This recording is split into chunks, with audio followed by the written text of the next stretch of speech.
Monster Island Secrets. We did it! We passed 95,000 subscribers. A while ago. Yeah, it was a while ago. This video's been half done for a little bit, and now we've passed 100,000 subscribers, so this is late. Very late. And I had to re-record all the audio here, which is why nothing I'm saying is matching the hand movements you see on the screen.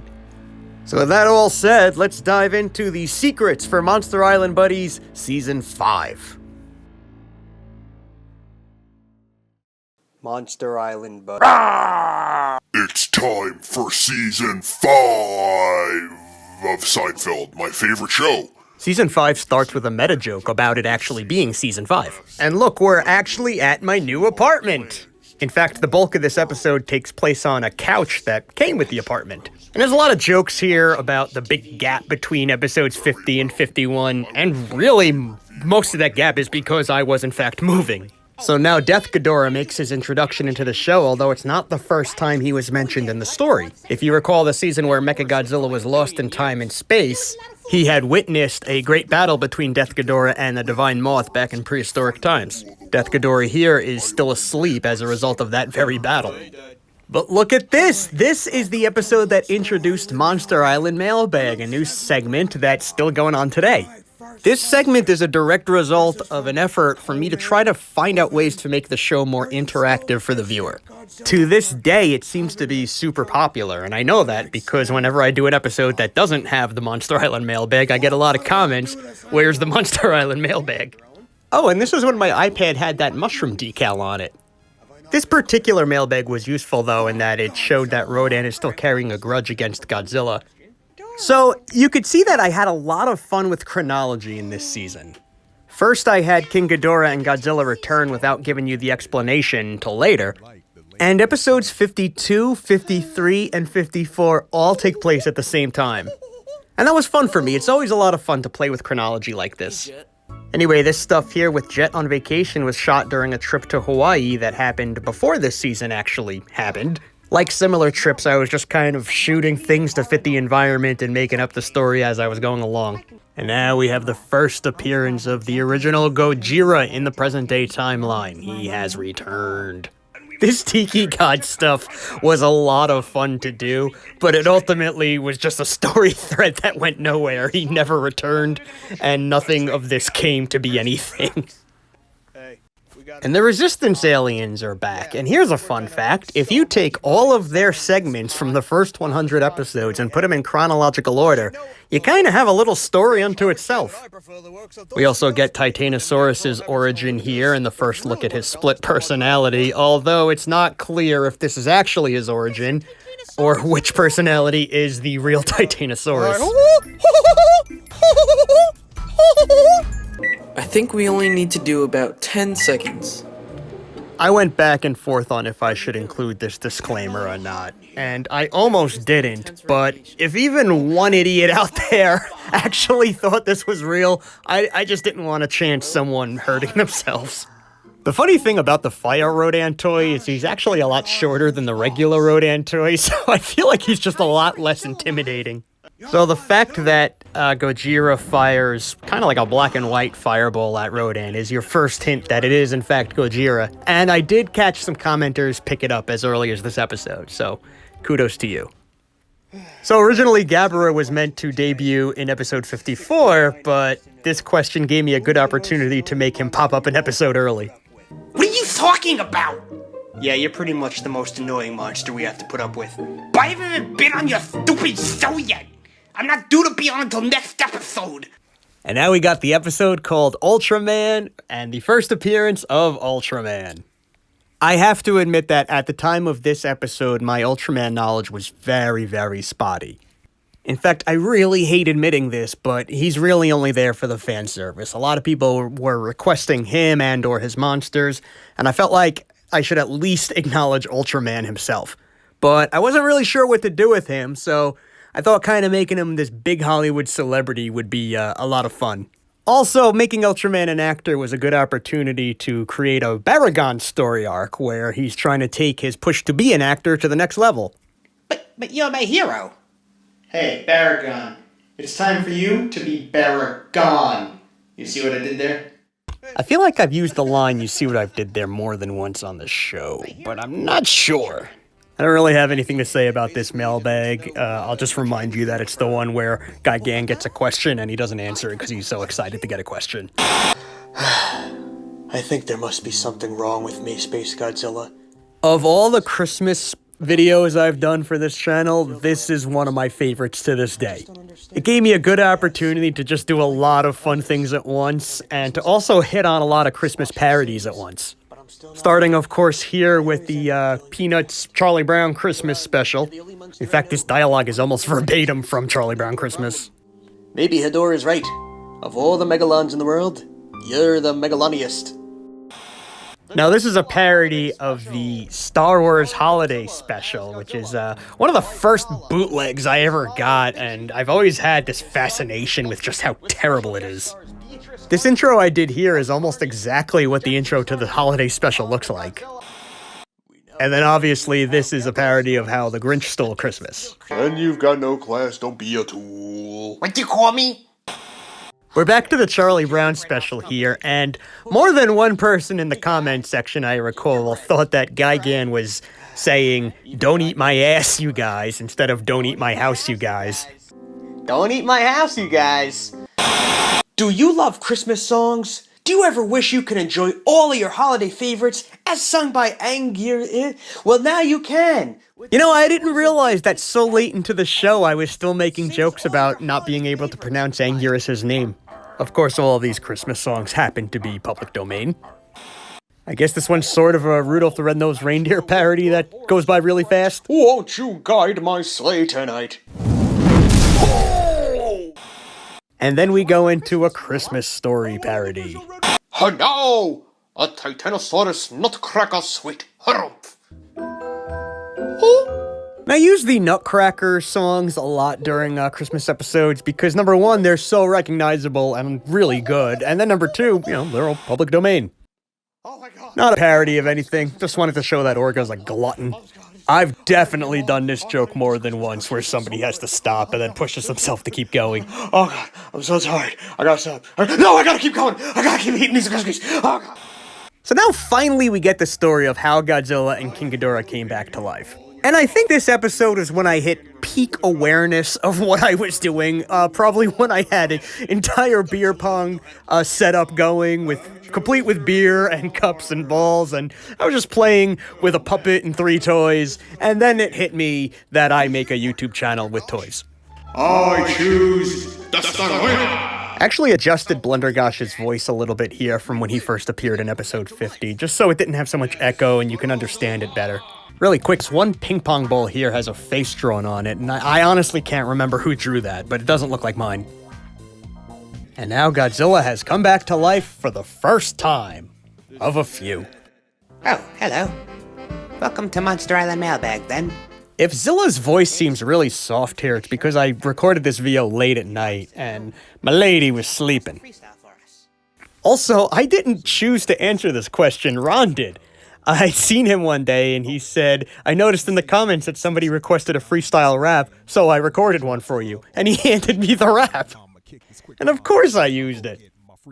He would get so excited whenever commenters would request or mention King Caesar. Meanwhile, my toes, mics, and foes are left bloody, cruddy, buddy like some chick's old thong. The aroma hit you like an age-old bong. King Caesar will be back, and that you can bet. But I'ma bounce out of here like a bad check. Okay, so since high school, there are 2 jokes that my friends and I loved to do. The perfect opportunity to do them is when you're talking to one person and then another person enters the room. When that person enters the room, what you do is act like you're wrapping up a story or a joke. When you make a punchline like Gabara says here, the new person wonders what the hell the context is and what they missed. So the monkey says to the Italian, "That's not my lipstick." Yeah. Come on, that was funny. And another thing I like to do when the new person walks in is just say, "So I says to her, I says." And that has been in the show at least once. If you look in the background here, you'll see Mogira and Ultraman making out out of focus there. And this is telegraphing their relationship, which actually won't be revealed until later. Whenever I have an idea where a season is going or what's going to happen, I like to sprinkle little hints ahead of time, just like this. There's Boba Fett with Carbonite Han Solo again, and I'm pretty sure they popped up last season too. One day he'll make it to Jabba's palace. Also, the little ponies are back. I'm gonna. You are dead. Dead. Stop it. Stop. I suck balls. Balls. Knock it off right now. Rabbit season. Duck season. Aha. God damn it. God, you're annoying. I loved this bit with Gabara and Godzilla. I actually forgot about it, so seeing it again for this video made me crack up. And the big reveal. Godzilla's father, Gojira, is alive. Godzilla's alive. So you see the title of this episode, Godzilla's Alive, is really clever, because you think it's about our Godzilla, but really it's about Gojira. So the Three Musketeers wants to know, when is the next episode? No, I'm just kidding. Orga's voice seems really soft here too, so I'm betting that I also did this voiceover late at night. More jokes about how Orga loves snacking. That's why you've got to kill this dolphin. No, Dad, don't make me do it. Kill him. Kill him now, boy. Kill me. So this is a flashback to the time Gojira forced Godzilla to kill a dolphin. And if you have a good memory, in episode 100, when it shows a flashback with Godzilla meeting Rodan for the very first time, Godzilla's crying because he had just killed this very dolphin. So what I'm saying is this is a flashback that essentially takes place right before Godzilla meets Rodan. And in this flashback, we get to see how he met Jet Jaguar. And how Jet Jaguar went from being a robot at Chuck E. Cheese to Godzilla's friend. Happy birthday, Godzilla. It's your special day. It's your birthday, Godzilla, and I hope you like to play. Also, he's singing the same birthday song he sang from the Season 1 episode when he was rebooted. This here is technically Biolante's first appearance on the show, although I had to use this monocolored, translucent gashapon that really just looks like a wad of boogers. Of course, this flashback here is a repeat. Now things get very philosophical. So independent of Gojira's mission to serve Cthulhu, which we'll learn about much later, he also genuinely is disappointed in Godzilla here. Gojira believes in ruling by fear, while Godzilla believes in ruling by respect. More so, Gojira believes that if Godzilla's an allegory for man's nuclear devastations, then he can't possibly ever be a hero. Otherwise, it undoes the theme of the original Gojira film, and our nuclear testing was justified. That's something I kind of still wrestle with today as a G fan. And then yet on another level, and a much more meta level, he's talking about how there used to only be a few monsters on the show, and now there's too many, and Godzilla's buddies with all of them. And that's kind of a commentary on how I've added so many characters to the show since Season 1 from viewer demand. Man, there's a lot in this conversation, because this is also where I retcon Season 2. The entire time when I was hinting that Destroyer was the leader of the bad monsters, it was really Gojira. And that works, as the voice that's on the speaker in Season 2 does sound a lot more like Gojira. This is probably one of the most profound crises Godzilla has faced since the beginning of the show. Crises. And we do get a little King Ghidorah backstory as well. We know that since the beginning he never wanted to take over the Earth, but here we see the pressure he was under, and the first appearance of Grand King Ghidorah. We even get an explanation for why King Ghidorah's voice echoes and the other Ghidorahs don't. Look at him. He hasn't even learned how to talk with one head at a time. Everyone on Monster Island Buddies has father issues. Slap both of you. Now we take a left-hand turn to do an old-fashioned Looney Tunes parody.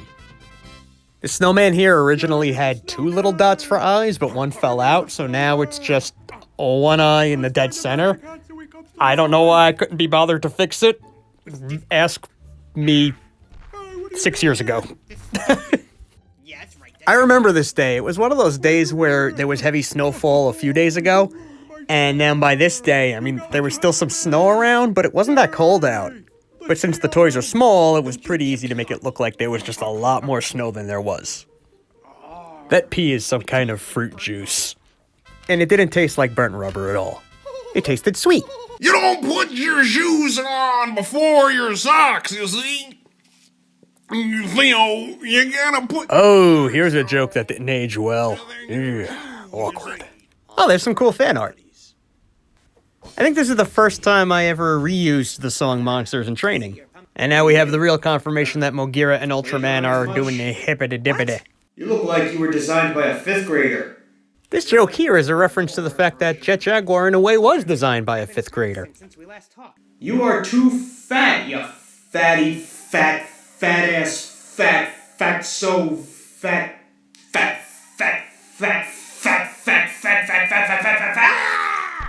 Man, I made Ultraman a real fucking asshole in the beginning, huh? At least it makes his current redemption arc that's happening right now a little more fascinating. And he's still fat-shaming to this day. What an asshole. Oh man, I got a query. How come I've been barely in this season? They introduced me, and then I disappeared. Man, funk that. Yeah, what Death Ghidorah is saying here is actually true. He was introduced like he was going to be a major part of the season, and then he vanished all the way until this mailbag episode. So now we're at another April Fool's episode, and this is probably the first time ever in the show that the thumbnail from the episode is not in the episode. Just some good old-fashioned booby clickbait.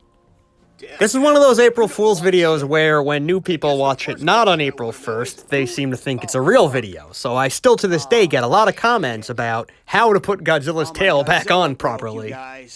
This episode also took place around Easter, so there are literal Easter eggs in this episode, and there is one right behind Godzilla. There's also a blue Easter egg in the garbage bin, along with the Biollante toy that everyone's been requesting for so long. You might spot another Easter egg there by the candle during this fake funeral. There's like a lime-colored Easter egg in the lower right-hand corner there. Uh-oh, it is the Monster Island frog! Very fast shot of an Easter egg here. No! And a big yellow obvious Easter egg right there. So if you recall, the first episode of this season was called the Ghidorah family, so now it only makes sense that we do the Godzilla family. So before Toho officially designated Zilla as Zilla, a lot of G fans will refer to him as Gino, or Gino, I don't know, which stood for Godzilla in name only. He's just a Godzilla in name only. And that's what this reference is to here. Yay, let's do puzzles together! What the hell's wrong with this one? I made this joke about let's do puzzles together because one of my fondest memories of my late grandfather was actually doing puzzles with him. Oh, we got Jiras's first appearance! So we finally confirm the Godzilla family tree here, and we give this weird explanation that Biollante and Space Godzilla both exist because Gojira humped a potted plant and a meteor respectively. We will learn way down the line that this is a side effect of the powers he was granted by Cthulhu. And yeah, this super it's goddamn Biollante is a direct result of all the requests I was getting for Biollante in the comments section. There was a lot of pressure to put Biollante on the show. Hey Jet Jaguar, why are you always so damn happy? What's the most dark and hard thing you've ever done?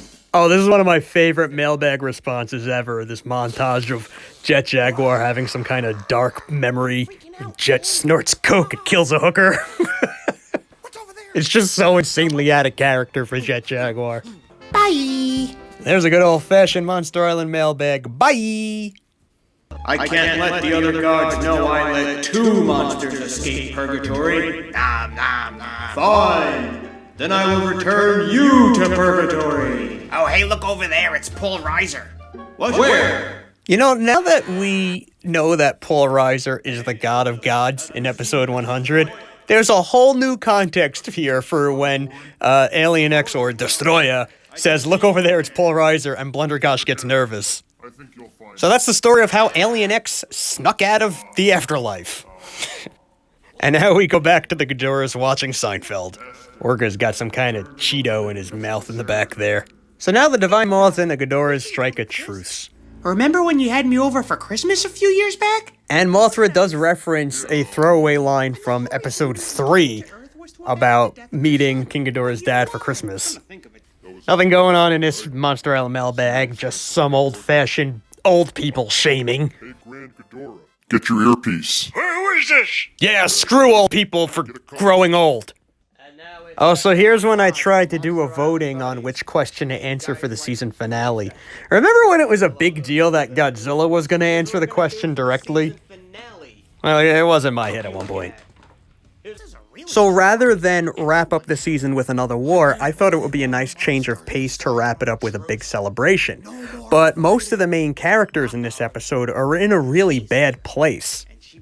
In some ways, you can actually make this episode the final episode of the entire series if you want, and everything will wrap up pretty nicely. But in other ways, there are a lot of new loose ends here about things that are upsetting certain characters.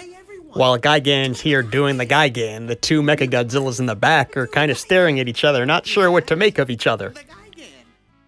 The thing is, I made Blundergosh up! So I like this little punchline here with Gamera being conflicted because everything he said about Blundergosh in previous seasons turned out to be true. He leaves Monster Island, and this is the last time we see Gamera in this form. Now, you may not know this, but at the time, my brother who voices Gamera and I were kind of discussing a spin-off show or a spin-off miniseries or Gamera guest starring in a different series that my brother was doing. It was kind of up in the air, but just in case, right after this episode, I gave him this Gamera figure to hold on to and pretty much use however he wanted.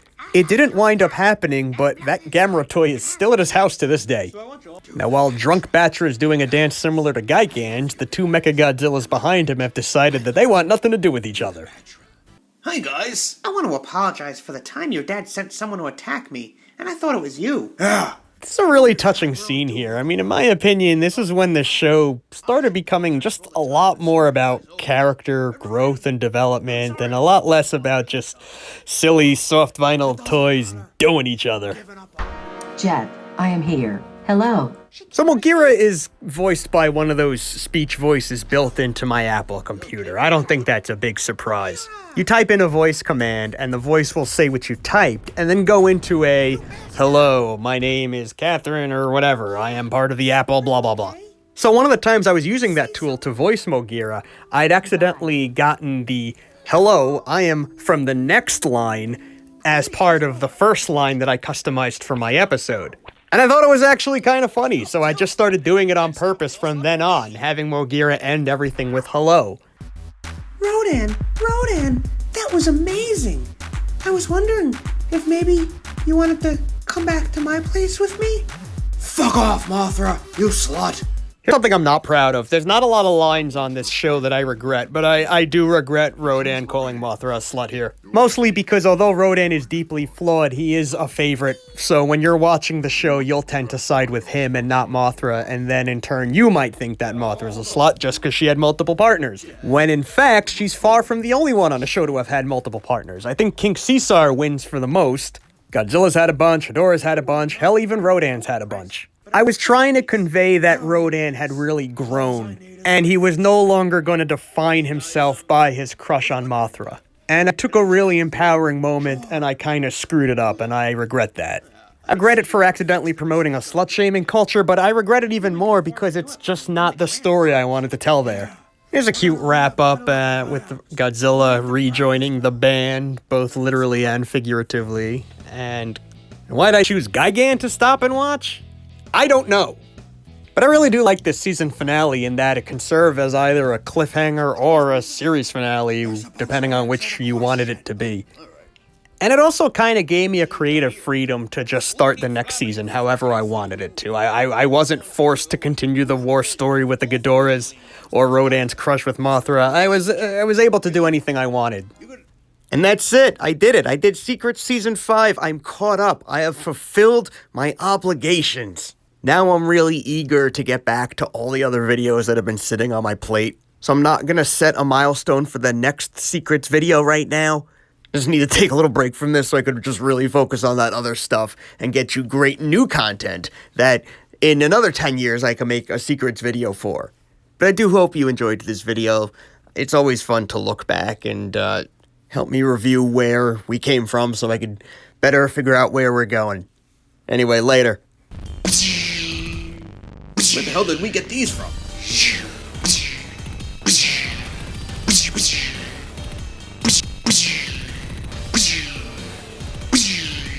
Magician.